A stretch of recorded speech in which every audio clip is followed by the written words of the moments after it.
Hey Sheri, it was great to meet you, and hopefully you really enjoyed the clinic. So right off the bat, we're going to talk about your right arm.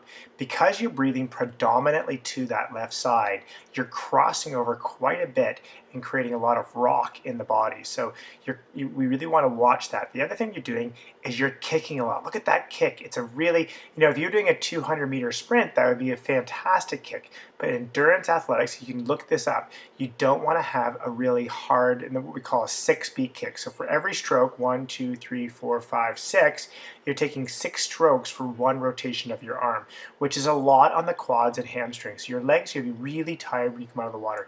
So we want to slow that down. Secondly, we want to correct your head position. See how your head is almost all out of the water? And so when you go to take a breath, what do you have to do? You have to crank your neck to look up to the ceiling. So we really want to focus on getting your head a little higher, hitting about just above the, just so that your forehead is just under the water. That's more the ideal. But then the other thing we want to work on, and I talked to you about this, is a little higher elbow so that finger, so you can get that proper hand entry. And you can see there's the crossover I was talking about.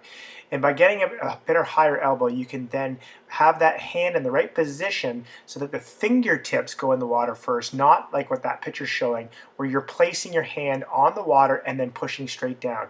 You should be slicing into the water by putting fingertips, then wrist, then your elbow, and then grabbing a pull. But there's another picture where that elbow is hitting the ground, hitting the water before, and it puts a ton of stress on the shoulder. This is a better position. You can see how the fingertips are about to go in. That's more what we're trying to aim for, but you can see how you're always looking up, and also you have to learn to breathe to the right side, but otherwise, fantastic job. So just in closing then, looking under the water, we're going to try to lift the head up a little bit. Try not to push straight down on the water. We want to try to get that higher elbow so we can drive that elbow in. We're going to reduce that kick just ever so slightly. But great job, great body position, and really quite good roll. Excellent job.